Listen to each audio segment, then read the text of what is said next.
اللہم صلی علی سیدنا محمد و علی آل سیدنا محمد و بارک وسلم۔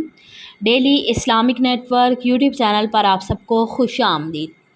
جب میدان جنگ بلاتا ہے تو حضرت عقبہ بن نافع 80,000 رومیوں کے مقابلے میں 10,000 کا لشکر لے کر نکل آتے ہیں۔ جنگ لازم ہو تو پھر لشکر نہیں دیکھے جاتے۔ گھر سے نکلتے ہوئے زوجہ نے پوچھا کہ میں آپ کو جنگ کے میدان میں کہاں تلاش کروں گی؟ تو حضرت عقبہ بن نافع نے فرمایا کہ یا رومی سردار کے خیمے میں یا پھر جنت میں ملاقات ہوگی۔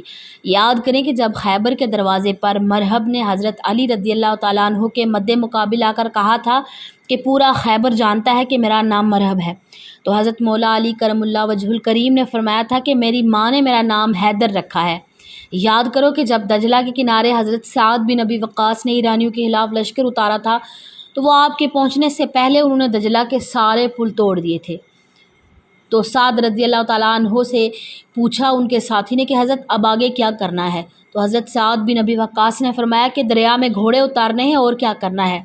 سچ تو یہ ہے کہ دشتے دریا بھی نہ چھوڑے ہم نے، بحر ظلمات میں گھوڑے دوڑا دیے ہم نے۔ اور پھر خالد بن ولید نے رومیوں کی آنکھوں میں آنکھیں ڈال کر کہا تھا کہ کالی سواریوں پر سوار تمہاری طرف عرب کے وہ شاہ سوار آ رہے ہیں کہ جنہیں موت اتنی عزیز ہے جتنی تمہیں زندگی عزیز ہے۔ سورۃ البقرہ کی آیت نمبر 190 میں اللہ تبارک و تعالیٰ ارشاد فرماتا ہے اور ان سے لڑو جو تم پر ظلم کریں لیکن زیادتی نہ کرو، بے شک اللہ تبارک و تعالیٰ زیادتی کرنے والوں کو پسند نہیں کرتا۔ تو قرآن و سنت کے مطابق جہاد صرف مخصوص حالات میں جائز ہے، اور اس کے لیے کچھ اصول ہیں۔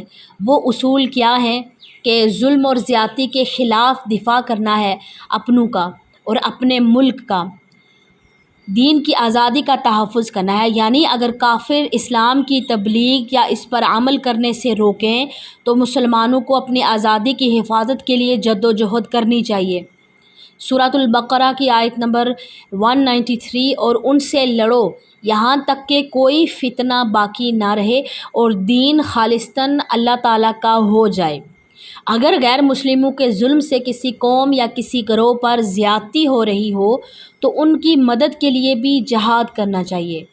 سورۃ النساء کی آیت نمبر 75 اور تمہیں کیا ہوا کہ تم اللہ کی راہ میں نہ لڑو اور ان بے بس مردوں، عورتوں اور بچوں کے لیے جو پکارتے ہیں کہ اے ہمارے رب ہمیں اس بستی سے نکال جس کے لوگ ظالم ہیں۔ لیکن جہاد کے بھی کچھ شرائط اور حدود ہیں۔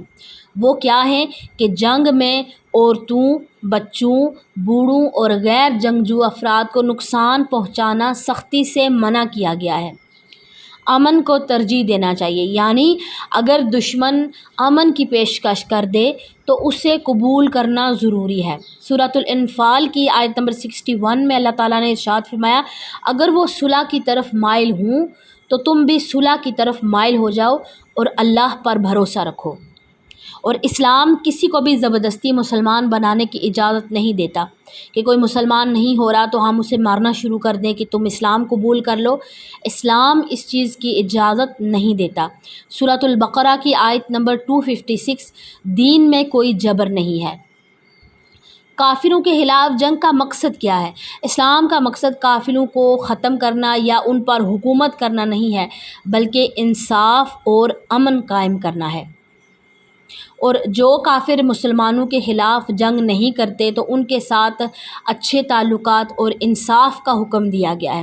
قرآن پاک کی آیت سورۃ الممتحنہ کی آیت نمبر 8 میں اللہ تعالیٰ فرماتا ہے اللہ تمہیں ان لوگوں کے ساتھ نیکی اور انصاف کرنے سے منع نہیں کرتا جو تم سے دین کے معاملے میں جنگ نہیں کرتے اور تمہیں تمہارے گھروں سے نہیں نکالتے۔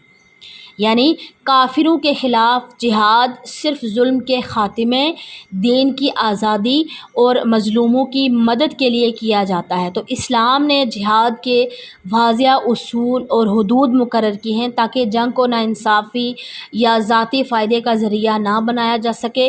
صرف امن، سکون، انصاف اور اسلام کا بنیادی جو پیغام ہے، جنگ صرف آخری حل کے طور پر کی جاتی ہے۔ تو اللہ تبارک و تعالیٰ سے دعا ہے کہ اللہ تعالیٰ ہماری پاک فوج کو سلامتی عطا کریں اور ان کی غیبی مدد فرمائیں۔ آمین ثم آمین۔